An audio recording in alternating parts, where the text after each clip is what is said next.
It was a quiet evening on September 12, 2012, in Austin, Texas, when the unsettling call came through to the emergency dispatch. The voice on the other end was shaky, barely holding it together, as they reported what they had seen, a young man, lying motionless on the floor of a local gym. Officers were dispatched immediately, and by the time they arrived at the scene, the air around the gym felt charged with a darkness that seemed to seep into every corner of the room. Inside, they found the lifeless body of Ethan Carter, a 19-year-old gym instructor known for his charm and good looks. Ethan was popular, particularly with the older members of the gym community, and had earned quite a following due to his friendliness and charisma. Tonight, however, his body lay cold on the floor, a heavy dumbbell ominously resting nearby, hinting at a violent end. Initially, the scene looked like a tragic accident. The dumbbell, the scattered equipment, at first glance, it seemed plausible Ethan had slipped or mishandled the weights. But as officers moved closer, something about the setup felt off. Too many things felt, placed, like props in a twisted play. It wasn't long before they suspected there was more to Ethan's death than a simple gym mishap. The investigators were quick to notice details that didn't align, a smear of blood here, a few fresh fingerprints there, and a disturbed feeling of something concealed under the surface. The detectives began probing into Ethan's life, trying to piece together what had happened in his final hours. It wasn't long before they uncovered the whispers surrounding him. Ethan, it turned out, was far from the innocent gym instructor he appeared to be. He was caught up in a tangled web of relationships, each thread connected to a woman older than himself, each one with her own reason to be drawn to him, and her own dark secrets. As the investigation began, Ethan's life unraveled bit by bit. Detectives learned about Grace Henderson, a 65-year-old widow who had found comfort in Ethan's presence after her husband's death. She had been frequenting the gym to fill a void, a search for connection that had somehow led her to the young instructor. Then there was Diane Mitchell, 67, bolder and more assertive, who had pursued Ethan with a fierce, unashamed passion. And finally, Elaine Thompson, recently divorced and 62, a woman seeking to rebuild her life, found solace in the quiet conversations she shared with Ethan at the gym. With each interview and revelation, a sinister picture began to form. It became evident that Ethan had been far from faithful to any of these women, carefully hiding each relationship from the others. Each woman believed she was the only one who truly mattered to him, unaware of the others sharing in his attention. Now, with him lying dead, the tangled mess of secrets and lies he had left behind was beginning to surface. And as the police dug deeper, they couldn't shake the feeling that one of these women, driven by betrayal and anger, may have been the reason Ethan's life came to a brutal end that fateful night. The question hung thick in the air: who among these women had finally broken under the strain of Ethan's deception? And as the investigation continued, that answer seemed to inch closer, revealing a story filled with lust, lies, and the devastating consequences of betrayal. Ethan Carter, with his boyish charm and unwavering confidence, had always drawn attention, but his attraction to older women ran deeper than mere flirtation. As he started his job at the gym in early 2012, the puzzle pieces began falling into place for him. The women who came in regularly were often alone, their faces lined with the memories of lives lived, with stories they sometimes hinted at in casual conversation. They would linger after their workouts, sharing tidbits of their day or lives, showering Ethan with compliments on his dedication and kindness. They adored him, and he loved every second of it. Grace Henderson was the first of them. She was a 65-year-old widow who had lost her husband only a year prior and had thrown herself into maintaining her health to stave off loneliness. She looked forward to her time at the gym, where she could spend a few minutes with the handsome instructor who seemed genuinely interested in her stories. She had no illusions about her age, but the glimmer in Ethan's eyes, the way he seemed to hang on her words, made her feel a long-lost thrill. By late March, Grace was no longer content with small talk. She and Ethan began meeting outside the gym, in the quiet corners of local coffee shops and eventually in motel rooms where they shared an intimacy Grace hadn't known in years. For Grace, these encounters weren't merely physical, they were a salve for her grief, a way to start living again. Then came Diane Mitchell, more confident and direct than Grace. At 67, she was unapologetically bold and had no intention of hiding her attraction to Ethan. The first time she noticed him was at the weights, adjusting his stance, his easy confidence immediately pulling her in. Diane saw in him the spark of youth she had longed for, and unlike Grace, she pursued him openly. She complimented him unabashedly, slipping in flirty remarks that left little room for interpretation. And Ethan, enjoying her attention, responded with equal enthusiasm. By late March, their casual flirtation had escalated to full-blown encounters at Diane's home whenever her family was away. Diane's affection for Ethan quickly deepened. She would surprise him with lavish gifts, an expensive watch, new gym gear, and he would accept them with that dazzling smile that seemed to promise undivided attention.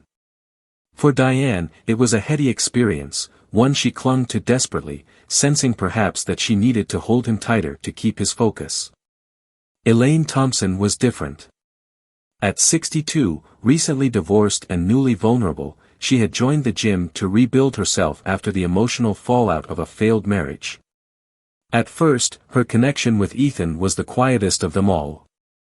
She would stop for a moment to chat after her sessions, finding comfort in the way he would listen, offering words of encouragement that felt personal, intimate even. Unlike the others, she hadn't sought him out with any hidden agenda.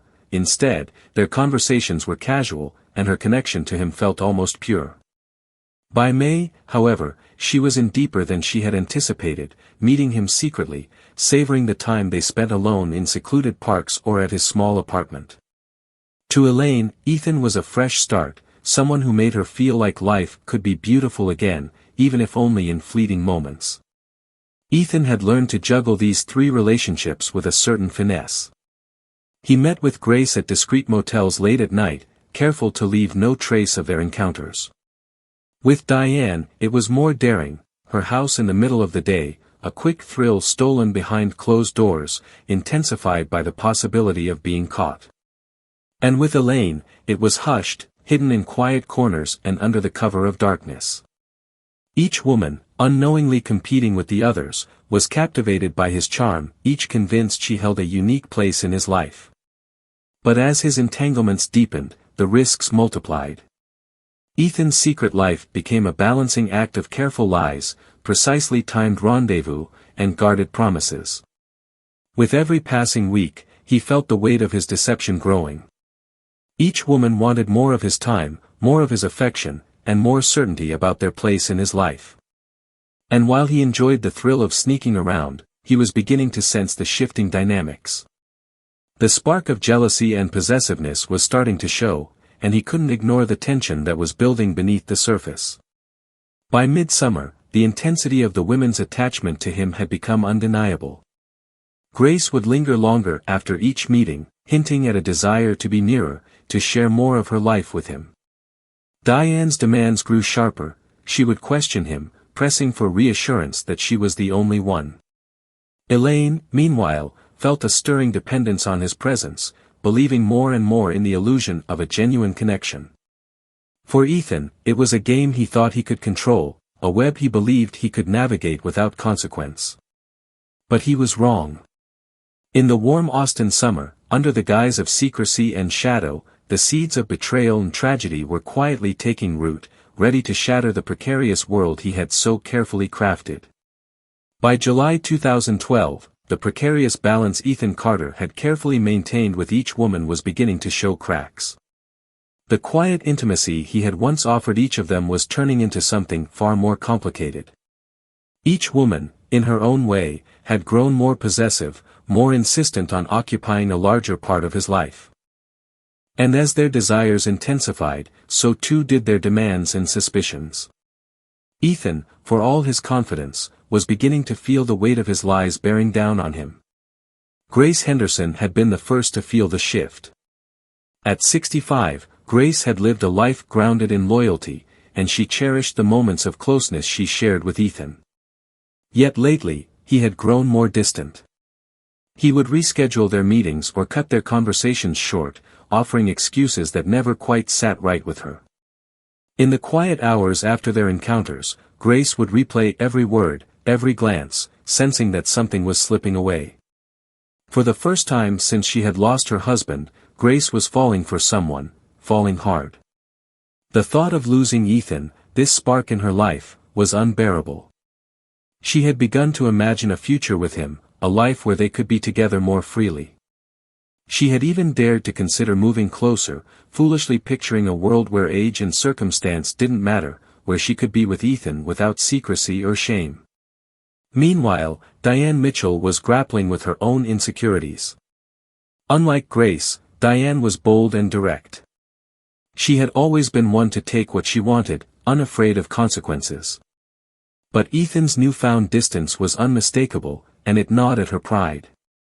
When he would miss a meeting or act distracted, she felt a pang of jealousy, sharper and more powerful than she had ever anticipated.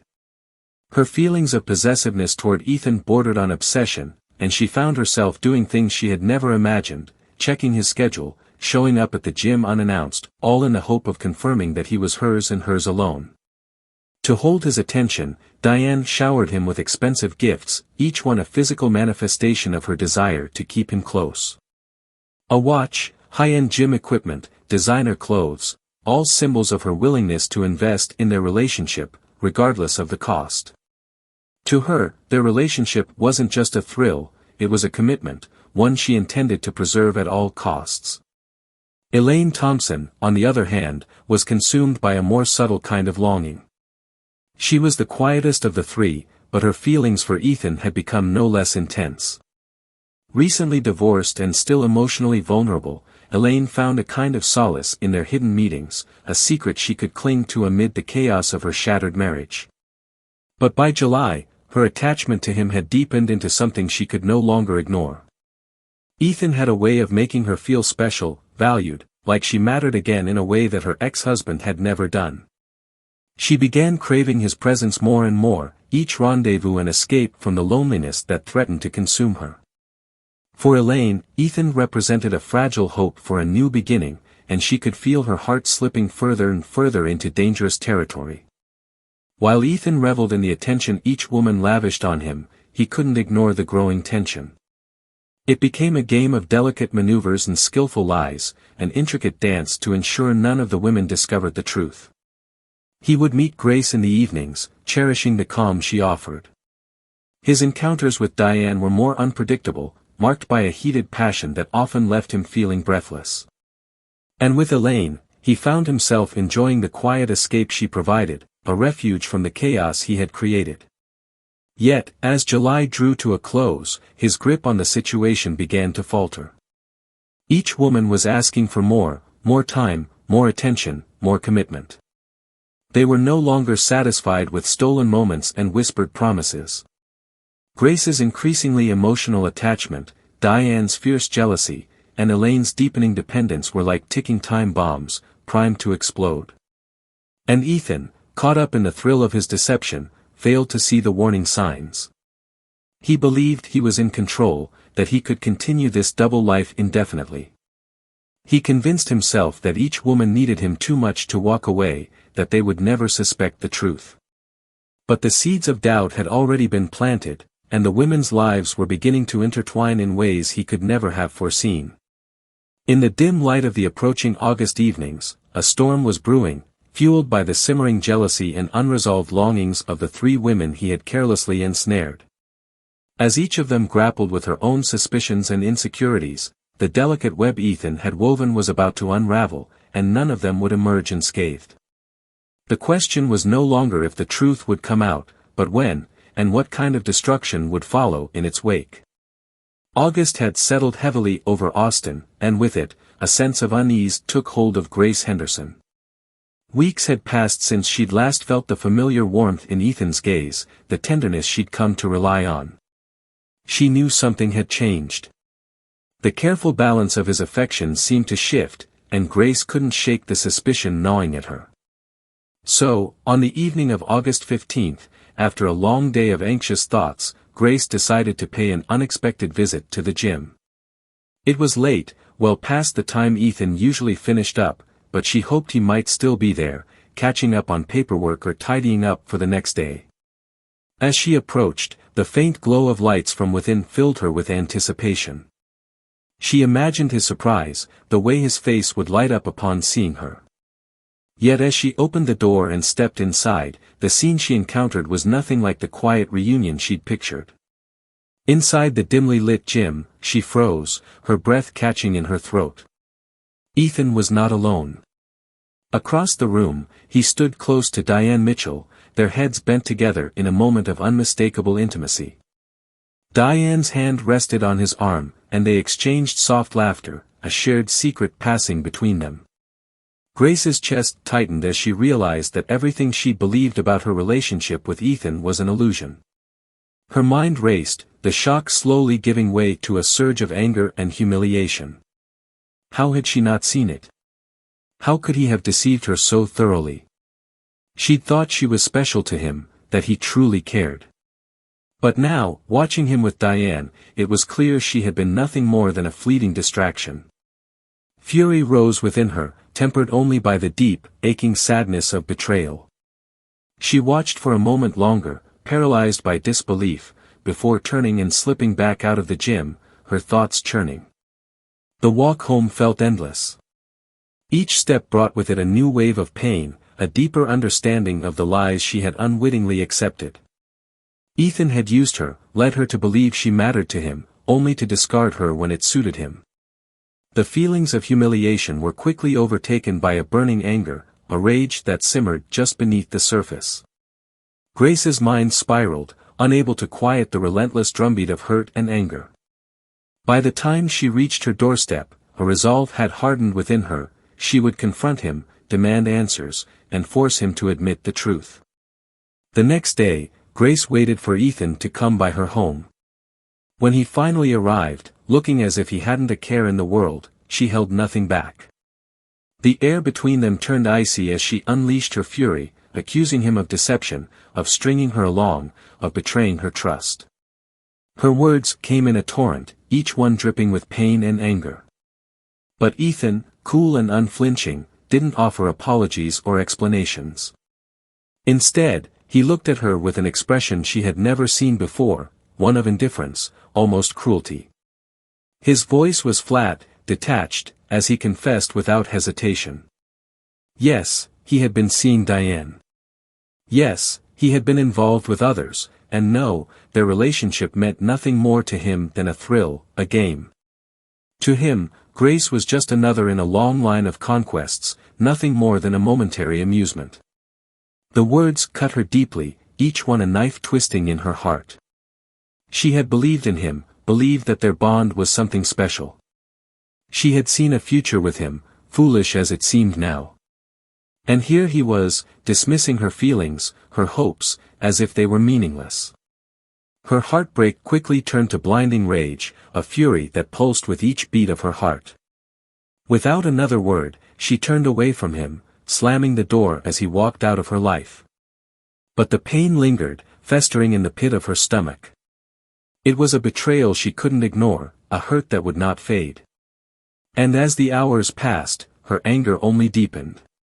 She couldn't stop thinking about the lies he had fed her, the way he had made her believe she was important to him.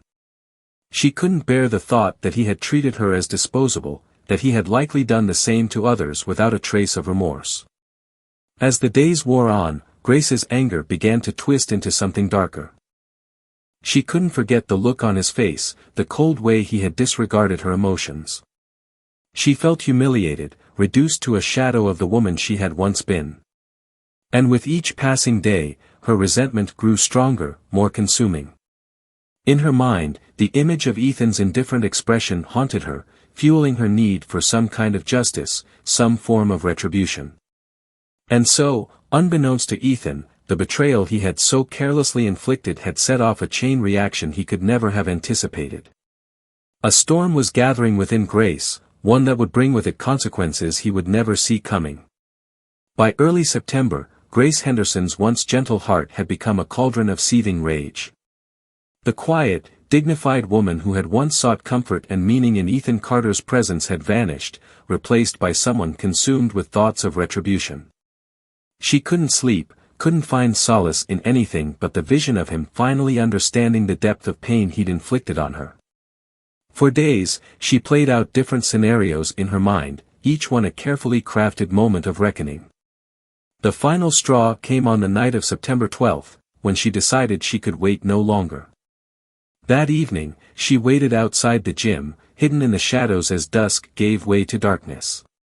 The air was thick and humid, and the world around her felt charged, like the calm before a storm. She knew Ethan would stay late to close up, he always did. Tonight, though, she would be there, waiting to confront him in the privacy of the empty gym. Her hands trembled, but her resolve held steady. She told herself this confrontation was necessary, that he had to understand what he'd done to her heart, her dignity. Inside, the gym was dimly lit, casting long shadows that stretched across the weight racks and exercise machines. When Ethan finally entered the room, humming softly to himself, he seemed oblivious to the tension filling the air. Grace emerged from the shadows, her footsteps echoing softly as she approached him. The sight of her startled him, his confident grin faltering as he saw the fierce determination in her eyes. "Grace," he said, his voice laced with a hint of surprise and irritation. "What are you doing here? It's late." She didn't answer right away. Instead, she took a slow, deliberate breath, letting the silence stretch, her gaze steady and unyielding. When she finally spoke, her voice was cold, stripped of the warmth he once knew. "You used me, Ethan," she said, each word sharp as glass. "You made me believe that I mattered to you. And all along, I was just one of many, wasn't I?" Ethan rolled his eyes, crossing his arms with an air of impatience. "Oh, come on, Grace," he replied, a smirk tugging at the corners of his mouth. "You knew what this was. You're not a kid. You couldn't have really thought it was anything serious." His casual dismissal, the smirk that belittled her pain, shattered whatever restraint she had left. She could feel the fury boiling over, spilling out in ways she could no longer control. Her mind raced with flashes of all the moments he'd made her feel special, the trust she had so willingly handed over to him, and the brutal, callous way he had dismissed it all. Her vision blurred with anger, and before she knew it, her hands were reaching for something, anything, to release the tidal wave of rage building within her. Her fingers closed around the cold, heavy grip of a dumbbell lying nearby. Without hesitation, her hand tightened, and in one swift motion, she swung it at Ethan, her strength fueled by the fury that had festered within her. The impact was sickeningly final, the weight of the dumbbell connecting with his head in a brutal arc. Ethan stumbled, his body crumpling to the floor in a lifeless heap, the echo of the blow reverberating through the empty gym. For a moment, Grace stood frozen, the dumbbell slipping from her grasp, landing beside Ethan's still form with a dull thud. The reality of what she had done settled over her, sharp and cold. She looked down at his lifeless body, the weight of her actions crashing over her like a wave. She couldn't breathe, couldn't move. She had wanted him to feel her pain, to understand her suffering, but now that he lay there, silent and unmoving, she felt an emptiness that threatened to consume her. Before she could fully process what she had done, the faint creak of the gym door jarred her back to the present.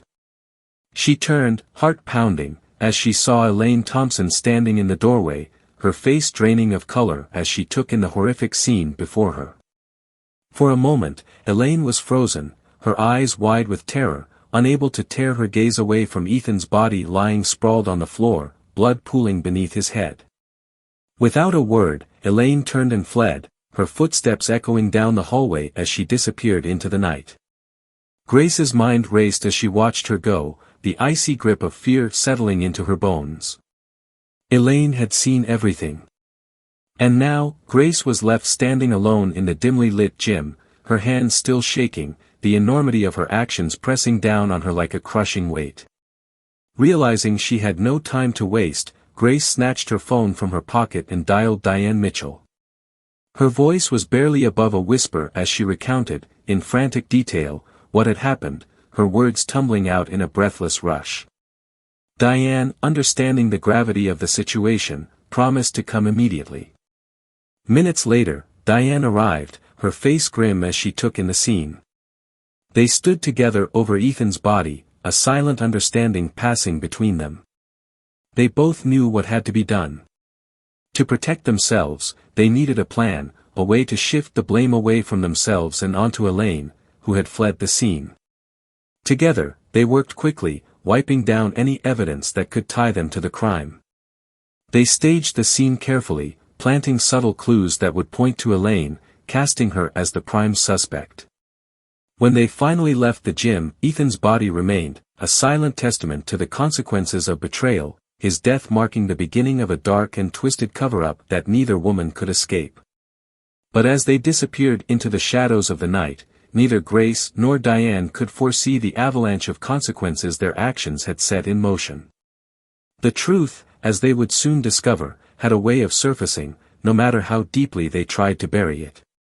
On the morning of September 13, 2012, the Austin Police Department received a call from a gym employee reporting a grim discovery, the lifeless body of Ethan Carter. The young, popular gym instructor had been found lying in a pool of blood, a heavy dumbbell nearby, and the scene suggested a tragedy too brutal to be accidental. Officers arrived promptly, cordoning off the area, their faces set with the hardened expressions of seasoned investigators as they assessed the strange, unnerving scene. At first, some of the responding officers wondered if it could have been an unfortunate accident, a fall, perhaps, or a mishap with the equipment. But the evidence told a different story.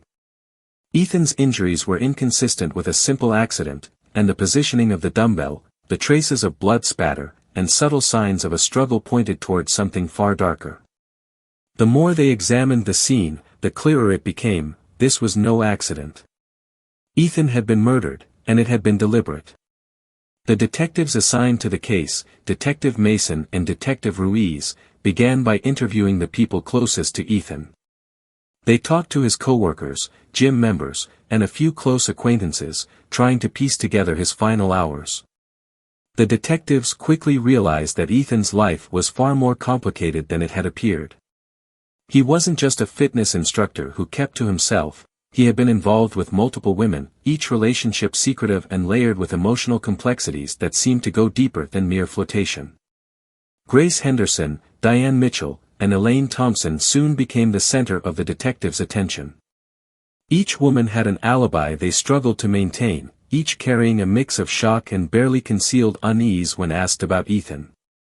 But it was Elaine, particularly, who caught the detectives' attention.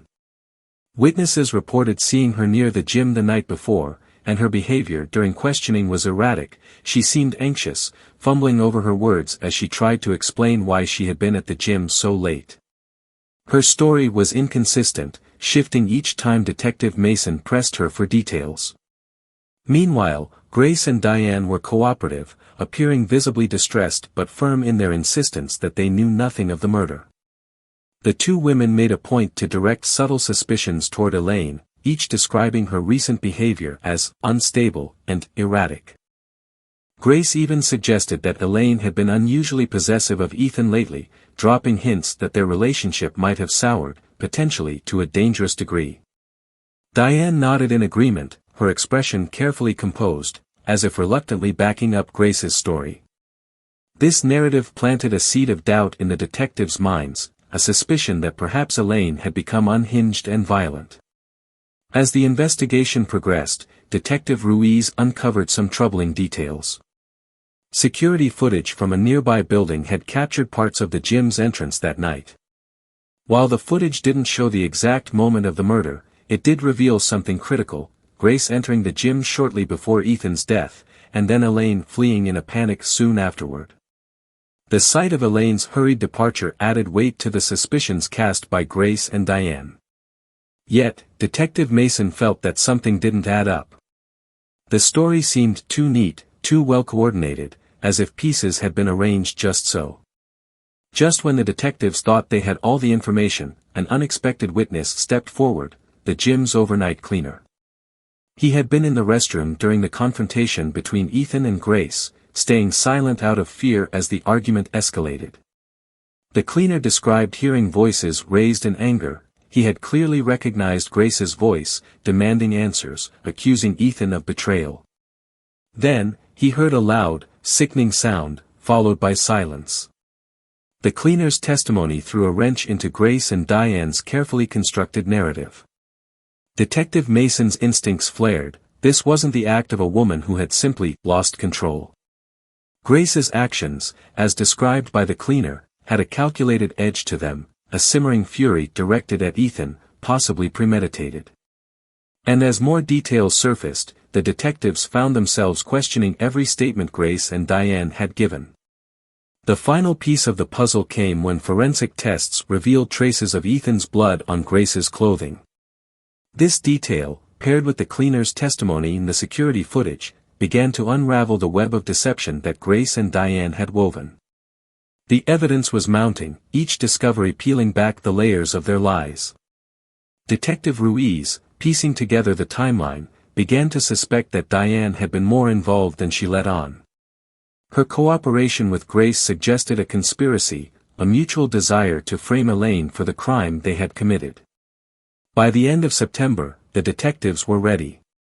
They had the security footage, the forensic evidence, and the damning witness testimony, all pointing to Grace and Diane as the masterminds behind Ethan's death and the attempted cover-up.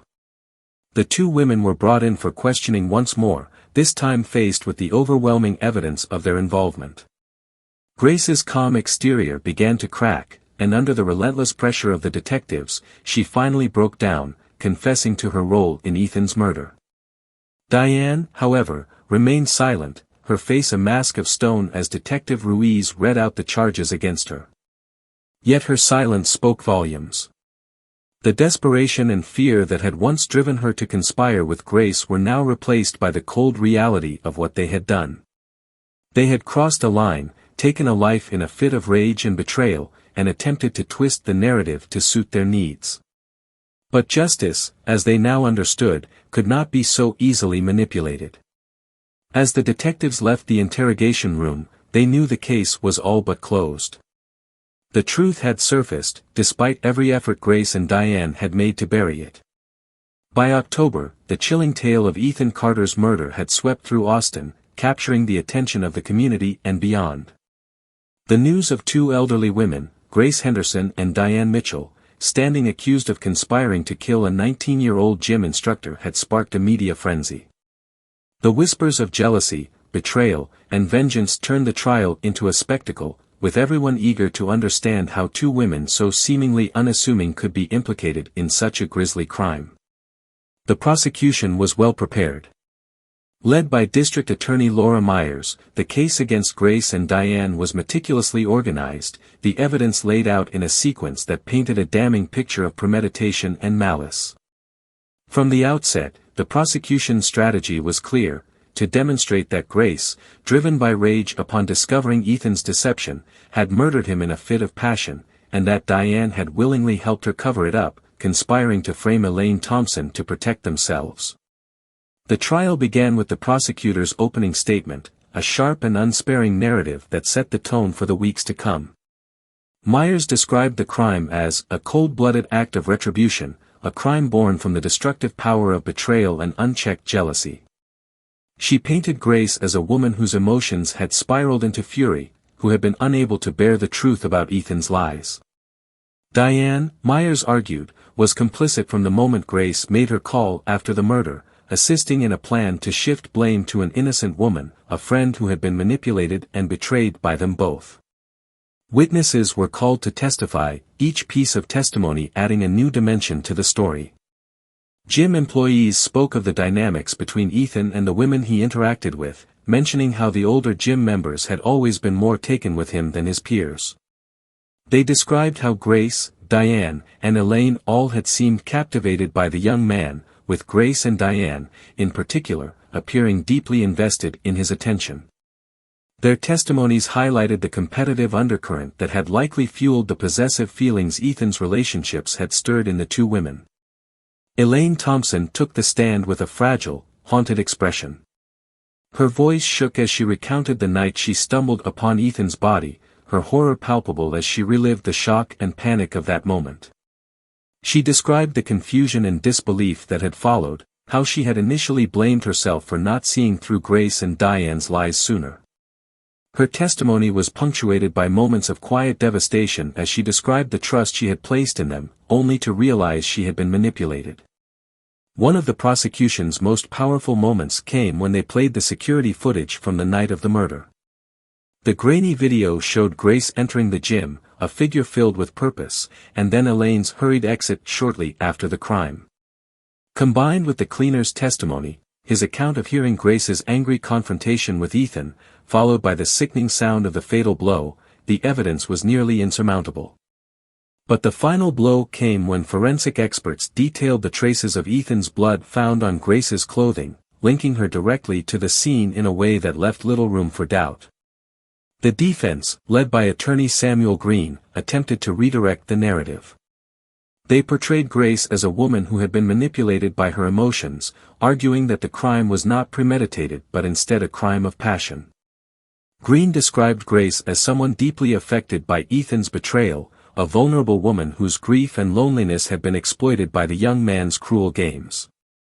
He argued that her reaction, while tragic, had been an impulsive response to overwhelming emotional distress rather than a calculated act of murder. Diane's role, Green argued, was one of fear rather than malice. He portrayed her as a bystander who had been dragged into a nightmare by her association with Grace, swept up in the chaos and acting out of panic. She hadn't been involved in the killing itself, Green claimed, and her actions afterward had been those of a woman terrified, unable to process the magnitude of what had happened. However, the prosecution was relentless, dismantling the defense's arguments one by one. District Attorney Myers questioned Grace's lack of remorse, pointing out her cold and calculating behavior in the aftermath of the murder. She highlighted how Grace and Diane had not only tried to cover up the crime but had also concocted a plan to frame Elaine, revealing the lengths they were willing to go to protect themselves. The prosecution painted a picture of two women who, driven by selfishness and fear, had sacrificed their morals to evade justice. The trial continued for weeks, with each day revealing more of the twisted web of deceit that had been spun around Ethan's murder. The jury sat riveted, absorbing the testimonies, the evidence, and the shocking betrayal at the heart of the case. Public opinion swayed heavily against Grace and Diane, and the courtroom was packed daily with spectators eager to catch a glimpse of the two women who had allegedly orchestrated such a sinister plan. Finally, on March 20, 2013, after weeks of intense proceedings, the jury returned with its verdict. Grace Henderson was convicted of second-degree murder. The jury believed that while the act may not have been premeditated in the strictest sense, her actions were deliberate and unjustifiable. She was sentenced to 25 years in prison, a stark reminder of the price of her rage-fueled betrayal. Diane Mitchell was found guilty of conspiracy to cover up the crime. Her role in helping to frame Elaine and hide the murder weapon was undeniable, and she received a sentence of 10 years. Elaine, although legally cleared, struggled to shake the stigma of the events. She had been innocent, but the trauma of the trial and the betrayal by those she had trusted left scars that no legal outcome could erase. She remained a fixture in the community's whispered conversations, a reminder of the scandal that had rocked their quiet suburban lives. The case of Grace Henderson and Diane Mitchell became an infamous tale in Austin, a cautionary story about the destructive power of deception, jealousy, and misplaced trust. The community was left reeling, grappling with the horrific truths that had emerged, and struggling to come to terms with the realization that the people they thought they knew could harbor such darkness. And so, as Grace and Diane faced the consequences of their actions behind bars, Austin tried to move forward, scarred but wiser. The tragic end of Ethan Carter and the twisted relationships that led to his death would be remembered as a sobering lesson in the fatal cost of betrayal. The trial of Grace Henderson and Diane Mitchell left deep scars on the Austin community. The shocking revelation of Ethan Carter's secret life and the deadly consequences that ensued lingered in people's minds long after the courtroom doors had closed. As the months passed, the neighborhood struggled to return to a semblance of normalcy, but the aftermath of the case left a haunting effect on all those involved. For Elaine Thompson, the ordeal was far from over. Although she had been legally cleared of all involvement, the stigma of the case continued to follow her. Elaine had once believed in the power of quiet resilience, in the idea that moving forward could heal all wounds. But the betrayal by Grace and Diane had cut deeply, leaving her with a shaken faith in the people she once called friends. Her name was mentioned with a mix of sympathy and pity in the community. Some looked at her as the unfortunate survivor, while others saw her as someone who had unwittingly stepped into a tragedy. Elaine's life, once peaceful and straightforward, had become a constant reminder of the dark complexities of human relationships. Even though she knew she was blameless, she couldn't shake the weight of guilt for not seeing through Ethan's deception, for not recognizing the cracks in her friendships with Grace and Diane, and for the many nights she replayed in her mind, wondering if there was anything she could have done differently. The tragedy had forced her to confront painful truths about trust, dependency, and the lengths people would go to when driven by jealousy and betrayal. Therapy sessions helped her unpack the trauma, but moving forward felt like walking with a shadow that never faded. Grace Henderson, now behind bars, faced her own form of reckoning. In the silence of her cell, away from the glamour and excitement of her time with Ethan, she was left with only her thoughts. Her days were filled with the bitter memories of her actions and the emptiness left by the rage that had once consumed her. The walls around her, cold and confining, served as a constant reminder of the irreversible choices she had made.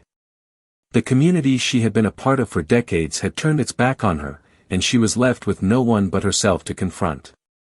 Grace had once found meaning in Ethan's attention, seeing in him a spark of life that had reignited something within her. But now, that connection, false and fleeting as it had become her downfall. She couldn't escape the reality that she had taken a life, that her jealousy had led her down a path of no return. Her days were long, marked by the monotonous routines of prison life, but her nights were filled with the haunting memories of Ethan, of the betrayal, and of the irreversible act that had condemned her. For the first time, she fully grasped the weight of her actions, and the sorrow that filled her was as much for herself as it was for the life she had taken. Diane Mitchell, sentenced to a decade behind bars, faced a different kind of introspection. For her, the aftermath was a painful lesson in how easily she had been drawn into the destructive orbit of jealousy and desire. The love she thought she had felt for Ethan seemed empty now, as hollow as the promises they had shared. She realized, perhaps too late, that her loyalty to Grace had cost her more than she could ever have imagined. In her quieter moments, she wondered if she had ever truly loved Ethan, or if her obsession had merely been about filling a void, proving something to herself. Each day in prison forced her to confront the impulsive decisions that had turned her from a confident, independent woman into an accomplice to murder. Diane's family, who had once viewed her with respect and admiration, now kept their distance, struggling to reconcile the woman they knew with the stranger she had become. Letters went unanswered, and visits became few and far between. She was left to sit with the harsh reality of her choices, haunted by the knowledge that her life had been shattered by her own hand. For the community, the aftermath of Ethan's murder was a stark reminder of the hidden lives people often lead. Neighbors, once warm and trusting, now regarded each other with a wary caution, a lingering sense that not everything is as it seems. The gym, once a lively gathering place, saw a drop in membership, as people couldn't shake the association with the crime. Rumors lingered in whispered conversations, stories of how jealousy and obsession had driven two women to destroy a young man's life, and, in the process, their own. The case of Ethan Carter became a cautionary tale in Austin, a lesson on the dangers of unexamined emotions and the fragile nature of trust. Ethan's name was no longer mentioned as the charming young man people had known. Instead, he was remembered as the tragic figure whose deceit had set off a deadly chain of events. His story served as a reminder of how easily passion could twist into possessiveness, and how quickly love, real or imagined, could spiral into destruction. As time went on, the community began to heal, but the shadow of Ethan's death remained, etched into the collective memory of the neighborhood. The lives shattered by the events that had unfolded could never be fully pieced back together. Grace, Diane, Elaine, all of them had been drawn into a nightmare fueled by deception, loneliness, and the longing for connection. In the quiet streets of Austin, where life returned to a semblance of normalcy, the memory of that dark summer lingered. People spoke less of the tragedy as the years went by, but the underlying lesson was woven into the fabric of their lives. Ethan's story had become a whispered warning, a tale of lust and betrayal that reminded everyone of the thin line between desire and destruction. And as the neighborhood slowly moved forward, the events of that year remained a reminder that, beneath the surface, people often carry secrets, and that sometimes, those secrets hold the power to destroy. Years passed, but the shadow of Ethan Carter's tragic death and the twisted web of betrayal that led to it continued to loom over the Austin community. Time had softened the public's memory of the details, but the deeper, more cautionary lessons remained, etched into the lives of those who had been touched by the case. Each person involved, directly or indirectly, had been transformed, bearing scars that told a story of loss, anger, and regret. For Elaine Thompson, moving on was an uphill battle. Though she had been cleared of any wrongdoing, the emotional aftermath haunted her. The betrayal by her closest friends, Grace and Diane, lingered as a bitter reminder of the fragile nature of trust. In the months after the trial, she had attempted to rebuild her life, but the trauma clung to her, making every new relationship feel tentative and uncertain. She found herself questioning people's motives, wary of getting close to anyone. It was as if the echoes of the crime had left her perpetually on edge, waiting for the next sign of betrayal. Therapy provided some solace, a safe space where Elaine could voice the feelings that weighed on her. But there were still days when the memories crept up on her, unbidden and overwhelming. She would find herself reliving that terrible night at the gym, the horror of seeing Ethan's body, the chilling realization of the lies that Grace and Diane had woven around her. She took up hobbies she had once loved, hoping they might bring her a sense of peace, but the shadows of her past were hard to shake. She became something of a recluse, avoiding gatherings and staying clear of places that reminded her of what she'd lost. The neighborhood viewed her with quiet sympathy, aware of the silent burden she carried. Grace Henderson, now deep into her prison sentence, faced her own quiet agony. The once vibrant woman who had sought out Ethan's attention to fill the void of loneliness now spent her days in isolation, grappling with the unrelenting guilt of her actions. Life in prison was a series of long, repetitive days, and in the stillness, she could not escape the weight of her choices. Memories of Ethan haunted her relentlessly. She thought back to the passion she had felt for him, the excitement he had once brought into her life, and the anger that had eventually consumed her. Her actions seemed senseless now, a distant nightmare that had stripped her of everything she once held dear. Occasionally, she would receive letters from former friends, people who had known her before the crime. Most letters stopped arriving after a few years, but some of her oldest friends continued to reach out, reminding her of the life she had left behind. They spoke of their confusion, their heartbreak, wondering how the Grace they had known could have committed such a crime. Reading their words, Grace felt the cold sting of reality settle over her. She could never justify what she had done, could never make sense of the rage that had overtaken her. The only escape from her remorse came through the daily routines of prison life, but in the dark solitude of her cell, there was no way to flee from the regret that followed her every waking moment. For Diane Mitchell, the story was similar but punctuated by a different kind of regret. While Grace wrestled with her actions, Diane grappled with the consequences of her misplaced loyalty. She had allowed herself to be swept into Grace's rage, a decision that had cost her dearly. Each day in prison, she replayed the moments that led her there, the times she could have chosen differently but hadn't. Diane had once prided herself on being strong, independent, and assertive. But her choices had shown her a side of herself she hardly recognized, someone willing to deceive, to betray, and to destroy out of a desperate need for validation. Her family had all but severed ties with her. They rarely visited, their once frequent letters dwindling to mere occasional notes, each one reminding her of the distance that had grown between them. Diane was left with the silence of regret, the understanding that her relationship with Ethan had been nothing more than a mirage, an illusion she had clung to that ultimately left her hollow. In those lonely prison nights, she would imagine what her life might have been if she had let go of her need for control, if she had simply walked away from Ethan and from Grace. But those were if-onlys, thoughts that served no purpose now other than to deepen her sense of loss. The community of Austin had changed, too, reshaped by the tragedy that had rocked it to its core.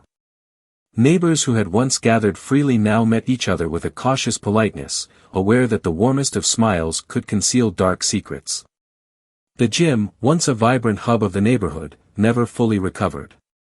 Membership dropped steadily after Ethan's death, as the stories and memories of that summer proved too much to ignore. Eventually, the gym closed, its windows boarded up, an eerie reminder of the case that had transformed it from a place of health and community to a site of scandal and death. The story of Ethan Carter and the women who loved him turned into a local legend, a cautionary tale that people shared in hushed tones, a warning about the dangers of obsession and the devastating power of betrayal. Parents used the story to caution their children about the importance of honesty, of treating others with respect, and of the dangers of deception. Young couples spoke of it as a haunting reminder that trust, once broken, could unleash consequences beyond imagining. As the years went by, the tragedy of Ethan's murder became woven into the fabric of Austin's history. His name was etched into the collective memory of the neighborhood as both a victim and a provocateur, a young man whose choices had ignited a chain reaction of pain and loss. And while new generations would hear his story only as a distant echo, those who had lived through it, Elaine, Grace, Diane, and the people of Austin, carried the weight of the lessons it taught them. In the end, the case of Ethan Carter remained a chilling testament to the frailty of human trust and the perilous path that lies between love and obsession. The scars left behind were permanent, a somber reminder of how quickly lives can unravel, and how, sometimes, a single secret can tear entire lives apart. Years after Ethan Carter's death and the storm of scandal it unleashed, the people of Austin had moved on, at least outwardly. Time had softened the raw edges of the tragedy, and as life continued, new stories took center stage. Yet, beneath the surface, the memory of that summer lingered, a silent reminder of the cost of secrets and the devastation that jealousy and betrayal could bring. In some ways, Ethan Carter's name became synonymous with the power and peril of attraction. Though he was gone, his story lived on, a tale that parents shared with their children as a lesson on boundaries and the responsibilities that came with emotional entanglements. For younger generations who had only heard whispers of the tragedy, his story took on an almost mythical quality, a cautionary legend of a young man who had flown too close to the sun, unaware of the consequences his actions would stir.